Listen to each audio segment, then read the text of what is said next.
school is closed at St. Mary's now? I couldn't tell you. I don't think it is, but I haven't been out there in a long, long time. It is. I was in Bethel about, I had fun. I went to Bethel for a week about 3 weeks ago.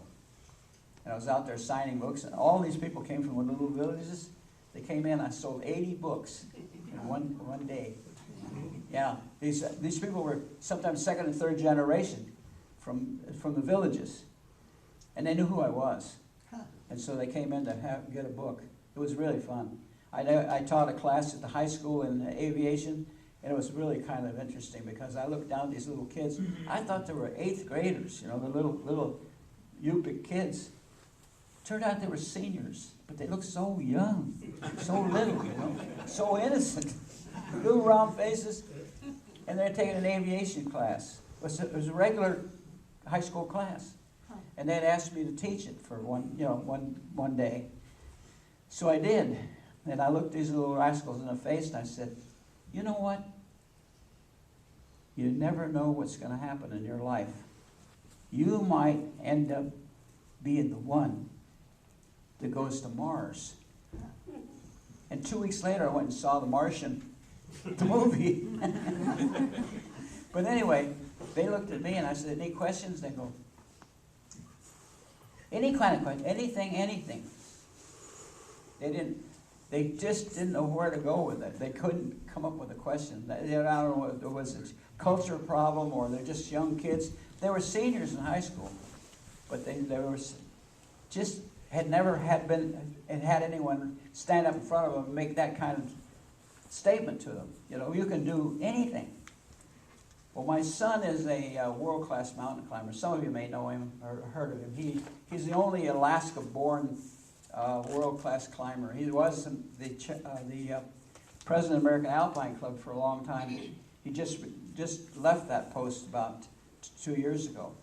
And that has 8,000 members worldwide, the American Alpine Club. And he's climbed in South America, climbed in Europe, climbed in Nepal, climbed everywhere, all the tough climbs. And I got a picture of him climbing. He's soloing Mount Makalu. Everest is shaped like this and has snow on it. Makalu is 13 miles away. It's shaped like this, and it's too steep to have snow on it.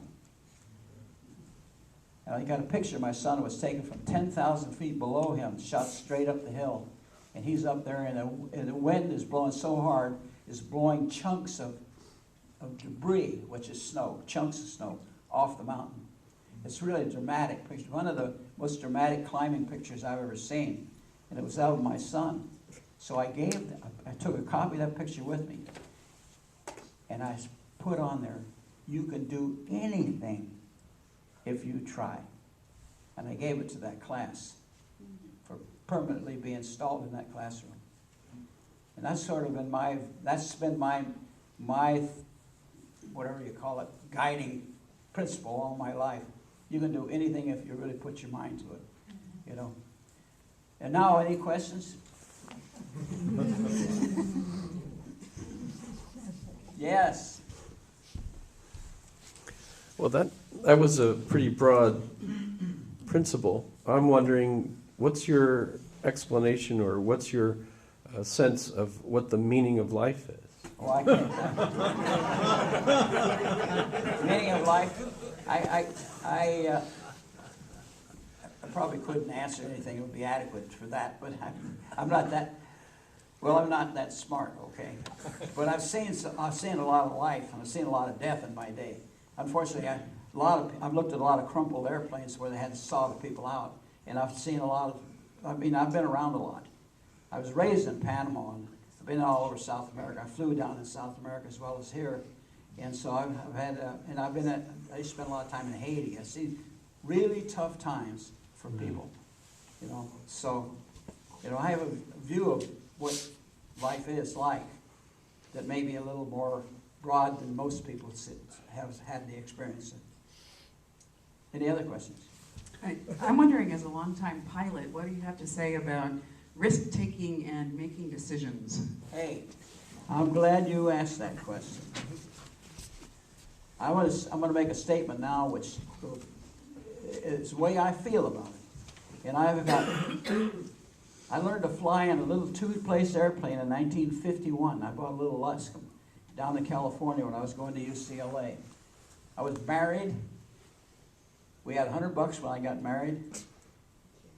And in 3 years between when we got married in 52 to 55 when I graduated, I bought this little airplane, learned to fly. Bought the Volkswagen bus you see on there on the book. Got my education, had enough money in the bank to say, quit your job. My wife was working with 20th Century Fox Studios. I said, quit your job. We're going to go to Alaska. What for? I said, I want to look around before I decide to go back to medical school. That's where I was headed, UCLA Medical School. So we drove up here in the bus and settled in. Now, where was I going with this question, Joe? What was the question? Taking risks and making decisions. Oh, yeah, but here's now I'm going to bring you up to speed on me. I built model airplanes when I was 6 and 7, 8 years old. They were out of balsa, you know, the flat piece of balsa you cut out and glued it together with Testor's glue and put a rubber band in it, wound it up. And my cousin Jim was beside me. He was trying to do it. Neither one of us could do it very well. And my friend later in life, Fritz Runge, was doing the same thing, trying to make these models. And we weren't very, none of the three of us were very good at it.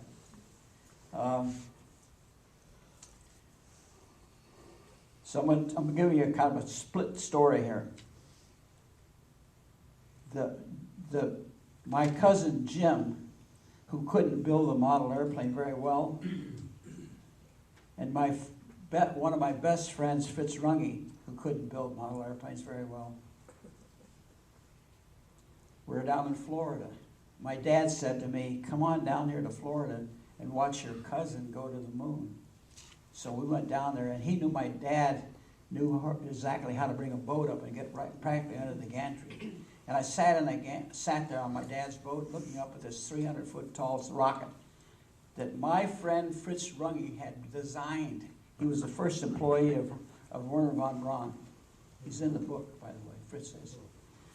And my cousin Jim Irwin crawled up into the top of that thing and was sent to the moon and walked on the moon and drove the moon rover. And for all you folks that worry about things like this, he picked up a rock on the moon and brought it back. And it's called the Genesis rock. It's the oldest rock ever seen. So I forget the exact date, but it's like 6.6 billion years old. And we couldn't build model airplanes. And me personally, this is where the other half of this goes. Me personally, I learned in this little Luscombe. Then I bought another airplane. I've owned about 200 airplanes. I have 28,600 hours of flying time as pilot in command. I never hurt anybody in 28,000 hours, 28,600. I never hurt anybody, and I never wrecked an airplane. I put 2 down because of engine failures and 1 down due to weather. But I just landed them, and we fixed them up and flew them away. I'm proud of that record. What do I think about what's going on right now? Every accident has been in the papers for this whole summer. And there's been about 15 of them. Every one of them are pilot error. But it's even worse than pilot error. It's management error. Which is what the problem is. The tour boat operator, like XYZ Cruise Lines, has a guy that sells tickets to the people on the boat. They come ashore at Ketchikan or wherever they come ashore with this ticket in their hand to go on an airplane ride. They go over to the dock where the airplanes are tied up, and they present that, and they want to go for a sightseeing trip. The weather isn't flyable. The operator who needs the money tells his pilot, who is too inexperienced to tell his boss to go take a flying leap, gets in the plane and takes off. They're on a flight seeing trip in weather you can't see. Then they're out there flying around in southeast Alaska. Instead of, when the weather is so bad you can't see which way you're going, go down and land in the water. These are all float planes. Taxi up on the beach and have a party. anything but wander around up there until you kill them. And we've had one after another, one right after the other. And it's due to management in large part, because the management won't turn the money down. They tell this young pilot who's just learning to take these people out. And he hasn't got enough experience, like a little rascal like me, who would tell the manager, "Are you kidding me? You can't show them anything. We're really stealing from them, taking their money to take them out if you can't show them anything." Plus the fact that we probably end up getting hurt or killed. And that's gone on all summer long. Any other questions? Yes. Yes. Just a couple of connections. Wanted to mention that 8 months after you were there at St. Mary's, I was teaching in Northwest Arctic myself. Uh-huh. And my mother, about 10 years after you were there, taught for a year at St. Mary's. I just wanted to mention those connections.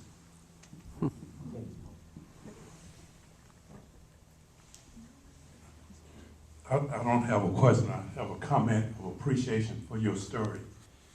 As you were telling your story, and as a 50-year Alaskan, I was saying to myself, only in Alaska that we'll ever hear a story like you told.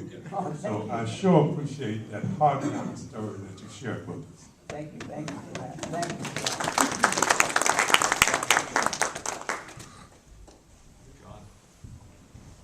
Far away.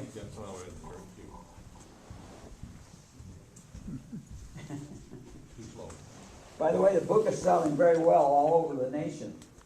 I managed to do an NPR interview that went viral. It went all over the United States.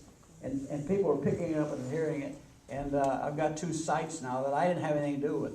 One is put together by old pilots called the OX5 Club. And they've got a beautiful site. You can look up on your computer, OX5, Chuck Sassara, and you'll see it. And then there's a Facebook site. I had nothing to do with it. I didn't put it together. I have never even seen the thing, really. But it's on there, too. And so there's a lot of stuff going on. And the book is selling nationwide. And I'm shipping out about 10 to 15 books a day to different parts of the country. And I'm selling them in bunches. You know, I'm not trying to sell you books right now. But the average sale for me to books is 3 books per person. Because as soon as they buy one and take one look at it, they immediately think of somebody that they can think that ought to have it. And I've sold one fellow here, Freddie Walatka, who lives here. He's a surveyor. Some of you may know him. He bought 20. And he's given them to all his customers. And I sold one fellow in where's the space place in Alabama? Huntsville. A guy in Huntsville, Alabama, bought 24 books. Oh, wow. Yeah. So that's where they're going. I'm sending 6 books, 4 books. I send them priority mail. So that the boxes kind of hold them like that. Somebody says, I need 5 books. I said, well, why don't you take 6 because they fit in the box better. Yes, John? I appreciate that you're not trying to sell us any books.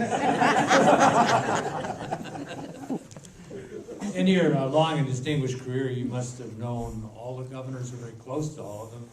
Who's your favorite governor and why? Oh, Bill Egan. That's the easiest question I've ever been asked.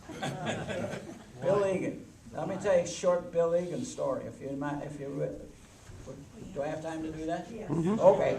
Short Bill Egan story. I was sitting at my desk. I was on the House Finance Committee for the first few years I was in the legislature. Like I said, back in the days we didn't have money and actually had to sit at our desk and work. And the page came and he said, "You want it on the phone?" So I said, okay. So I go to the phone in the office. I said, "Who's this?" "Bill Egan." "Hi, Governor, what's up?" He says, "Hey, I hear your mother's sick in Anchorage, going to be operated on." I said, "That's true." He said, "What are you doing? What are you doing here?" I said, "Well, I'm busy. I mean, I'm working on the stuff for the Finance Committee." He said, "Well, you got to get up there. I'm going to go there tonight. You get yourself together and I'll pick you up at your place." Of course, he knew where our place was because the horrible Harold Hansen was a world-class cook, and Bob Dittman from Valdez, and the rest of us in our bunch. So he knew exactly where I lived. Anyway, he drove over there and picked me up and took me out to the airport. And on the way to the airport, he stopped at a grocery store and picked up some stuff he said we needed for the flight. We pulled out on the runway at Juneau and went over to an Air Guard C-123. It's a boxcar with a door on the back. It opens like this. You can put a vehicle in it. Well, anyway, we go out there, we pull out on the pavement next to the plane, and we get out and we walk over there, and they got the door open, and we walk in there, and guess what's sitting in there? A 15-foot camp trailer tied down to the floor. He says, get in. So we get in the thing, the two of us. This is executive transport, 1960s style. You know what I mean? A little camp trailer inside the airplane. So we sit down there, and he gets out the paper bag, and before we even got the plane in the air, he's making sandwiches. He's cutting up onions and smearing mayonnaise all over everything. And we're flying along, and he says to me, you know what, I used to own an airplane. I said, really, what'd you own? He said, I owned a Ronca C-3. I said, gee whiz, Governor, that thing looked like something Disney would have designed. Had a 2-cylinder, 36-horse engine. And the engine, it really did look like something Disney would make. The little fuselage kind of had the little wheels stuck out like this, little tiny wheels stuck out the side of the fuselage like this. And this little 2-cylinder engine up in front, little cylinders like this, and a propeller right there. And if you're sitting in a plane, you're looking right down the crankshaft. In other words, the propeller was spinning right in front of your nose like this. It wasn't down here, it wasn't over there, it wasn't even in front like it would be on a regular airplane. This was really Tudorville trolley, you know. So I said, I can't believe it. He said, yeah. He said, I bought it from Jack Carr over at Merrill Field. And I told him to put an auxiliary fuel tank in it so I could take it home.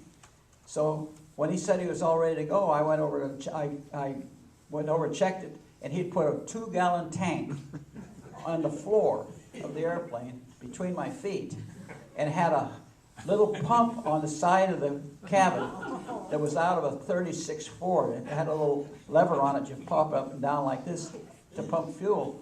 And then a hose running out around the windshield and out and up in the nose of the airplane into the fuel tank. This was the aux system. So he said, I checked the weather. He said, I went to downtown Anchorage, went to the Federal Building, and went in and said, what's the weather in Valdez? And he said, the guy sent a telex over to Valdez. What's the weather? Half an hour later, it's okay. You know, ringing endorsement for the weather. So he said, I went out to Merrill Field and had Jack Carr prop it for me, and away I went. He said, it was sitting so close to the ground, it just jumped off the end of the air. And he said, I said, did you go by way of Valdez? I mean, by Palmer and around, or did you go around over Whittier? He said, oh, I went around over Whittier. And I said, yeah, good idea. I said, yeah. And he said, yeah, you know, you could get a nosebleed at high altitude, you know, up there above 1,000 feet, which you'd have to do more than 1,000 to go around by Palmer. So I'm just sitting there listening to the stories. I'm got a Coca-Cola in one hand and a sandwich in the other, listening to these stories. My palms start to sweat as he's describing it.